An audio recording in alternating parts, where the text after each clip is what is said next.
Hello दोस्तों, नमस्कार। आज मैं आपको कॉन्टिन्यूटी का पार्ट 5 कराऊंगा। आइए क्वेश्चन की शुरुआत करते हैं।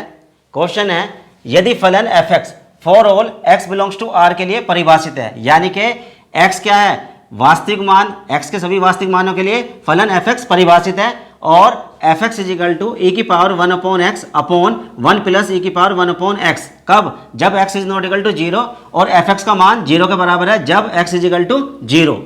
तो सिद्ध कीजिए कि फलन एफ एक्स एक्स बराबर 0 पर असतत है।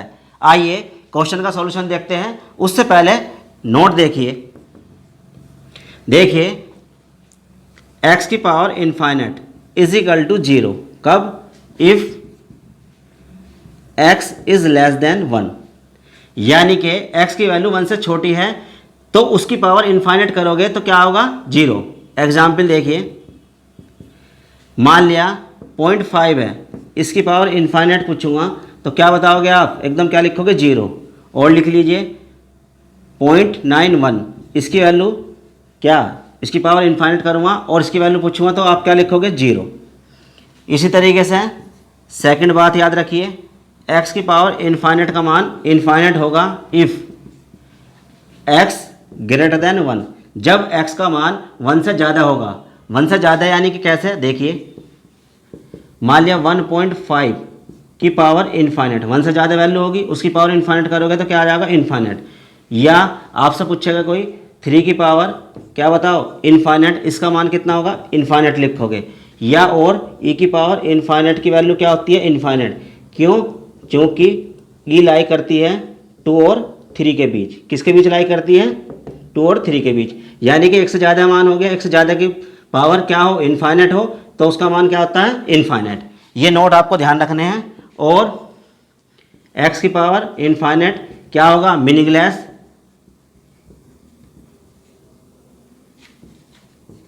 कब होगा meaningless? If x is equal to 1, यानी कि ध्यान से देखिए, जब मैं यहाँ 1 रख दूंगा 1 की पावर क्या होगी? इनफाइनाइट। और ये क्या होती है? मीनिंगलेस। पढ़ चुके आप लिमिट में। तो ये 3 बात आपको याद रखनी है, इसमें जरूरत पड़ेगी तो ध्यान से देखना इस बात को। आइए क्वेश्चन करते हैं।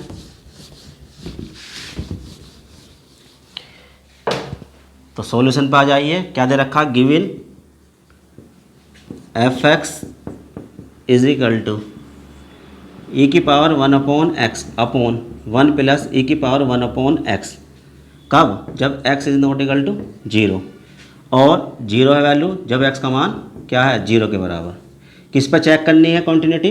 x बराबर 0 पर। तो सबसे पहले लेफ्ट हैंड लिमिट निकालिए। Left hand limit f of a minus क्या? 0। a की वैल्यू कितनी है? 0 माइनस 0 आ जाएगा।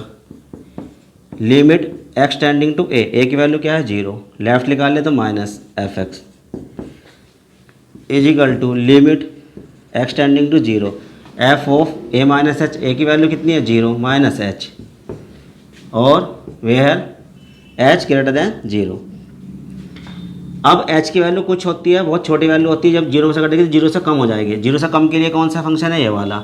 ये 0 के बराबर के लिए नहीं है, और चाहे बड़ा हो चाहे छोटा हो मान 0 से, तो ये फंक्शन लिया जाना। अब यहाँ लिख दो, चूँकि x is not equal to 0 के लिए एफ एक्स क्या है हमारा? e की power 1 upon x upon 1 plus e की पावर 1 अपॉन एक्स। अब देखिए 0 से कम या ज़्यादा के लिए फंक्शन ये लेना। तो यहाँ देखिए, इसका मान मैं इससे निकाल लूँगा, लिमिट h टेंड्स टू 0। यहाँ देखिए f की जगह f ही है, x यहाँ क्या रखूँगा? 0 माइनस एच, यहाँ भी 0 माइनस एच, यहाँ भी 0 माइनस एच। तो e की power 1 upon 0 minus h upon 1 plus कितना? e की पावर 1 अपॉन 0 माइनस एच। तो कितनी वैल्यू आ जाएगी? Limit h tends to 0। तो यहाँ बचेगा e की पावर ये माइनस का 1 अपॉन एच अपॉन 1 प्लस कितने? e की पावर माइनस 1 अपॉन एच, ऐसे लिख लीजिए। अब देखिए, लिमिट जब पावर माइनस किया है तो उसे क्या कर लीजिए? पॉजिटिव कर लीजिए सबसे पहले, आसान पड़ेगा आपको।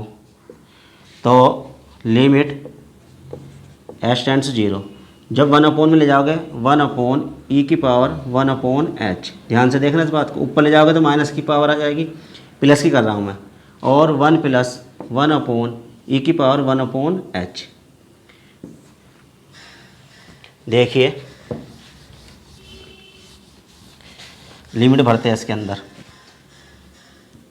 लिमिट भरवाइए 1/e, यहाँ रखोगे 1/0। 1/0 क्या लिखते हैं? इनफाइनाइट अपॉन 1 प्लस 1/, यहाँ भर रहा हूँ वैल्यू इसकी h की, तो 1/0।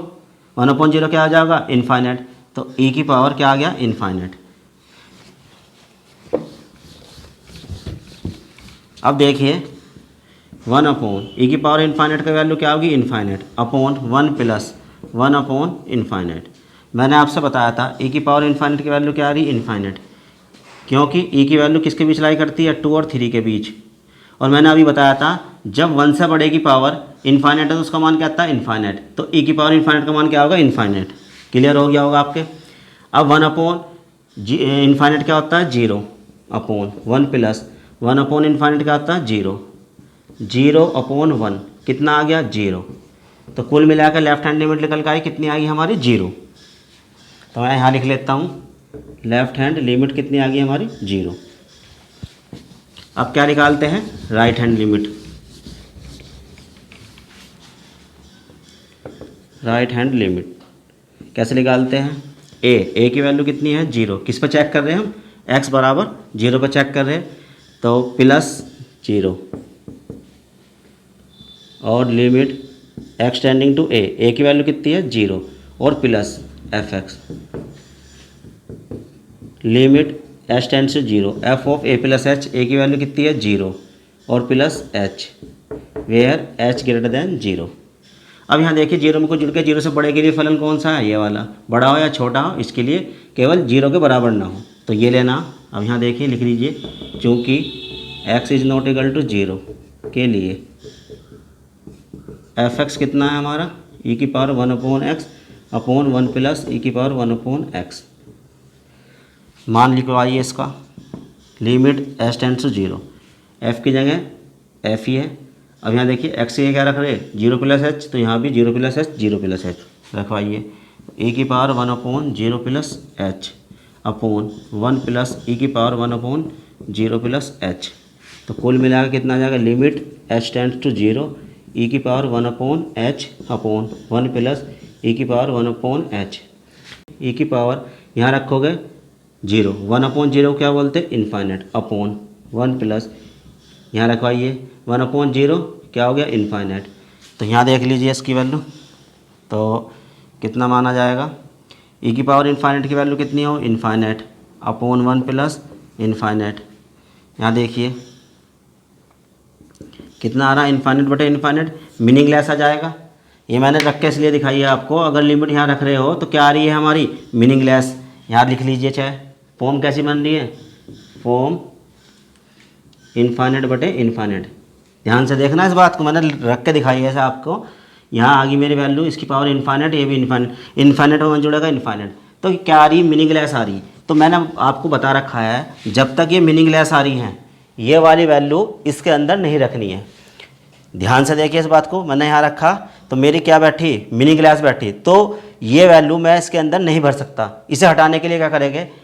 ऊपर नीचे से हाईएस्ट पावर कॉमन ले लो e की। Limit h tends to 0 e की पावर 1/h अपॉन, मैं नीचे से कॉमन ले रहा हूँ कितना? e की पावर 1/h। कॉमन लेने का मतलब बता रखा आपको, डिवाइड करना। e की पावर 1/h डिवाइड करेगा और प्लस क्या बचेगा? 1। इससे ये पावर कैंसिल हो जाएगी, तो कितना आ जाएगा? लिमिट h टेंड्स टू 0 कितना? 1/1 e की पावर 1/h प्लस 1। देखिए क्वेश्चन बहुत ध्यान से समझना है। ऊपर नीचे से, ऊपर तो यही है, यहाँ पर 2 टर्म थी, इसमें से मैंने कॉमन ले लिया। कॉमन लेने का मतलब डिवाइड करना। क्यों करा इस तरीके से? मीनिंगलेस हटाने के लिए कर रहा हूँ ये काम मैं। या ऊपर नीचे e की पावर -1/h से गुना कर लेते हैं, ऊपर भी और नीचे भी, तो यही रिजल्ट आएगा। अब ध्यान से देखिए, अब लिमिट एग्जिस्ट कर रही है, मैं मान भर रहा हूँ। ध्यान से देखिए 1/, यहाँ रखूँगा 0, 1/0 कितना हो जाएगा? इनफाइनाइट। ऐसी आएगी वैल्यू। यहाँ 0 रखोगे 1/0 इनफाइनाइट और प्लस 1। अब यहाँ देखिए 1/1 e की पावर इनफाइनाइट की वैल्यू क्या बता रखी है आपको? Infinite plus 1। यहाँ लिख दीजिए क्योंकि e की पावर इनफाइनाइट वैल्यू क्या होती है? इनफाइनाइट। अब देखिए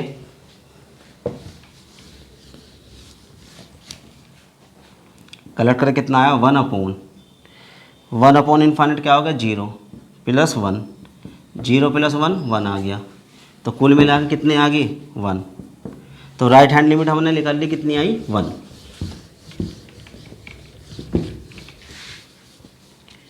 राइट हैंड लिमिट कितनी आई 1 और लेफ्ट हैंड लिमिट हमने निकाल ली थी, कितनी आई थी 0। अब यहाँ ध्यान से देखिए, और क्या दे रखी फंक्शन की वैल्यू, गिवन दे रखा, क्या दे रखा गिवन, x बराबर 0 पर f(x) का मान कितना दे रखा f ऑफ, यानी कि ये 0 भरोगे इसके अंदर तो कितना दे रखा 0। अब यहाँ ध्यान से देखने वाली बात यह है, चूँकि left hand limit is not equal to right hand limit, ठीक है, क्योंकि ये दोनों तो बराबर आई नहीं, पर कौन सी बराबर आई, ये आपस में बराबर है, तो ऐसे लिख सकते हो बराबर क्या f ऑफ 0, यानी कि फंक्शन की वैल्यू और लेफ्ट हैंड लिमिट सेम आई पर राइट हैंड लिमिट अलग आई। तो इसका मतलब क्या है, सतत होने के लिए क्या करते हैं, तीनों चीज़ें बराबर आनी चाहिए। तो हमें क्या सिद्ध करना था, असतत, तो क्या आ गई है असतत। कोई भी एक चीज़ बराबर नहीं है तो क्या होता है फंक्शन असतत। तो लिख देंगे दिस इम्प्लाई गिवन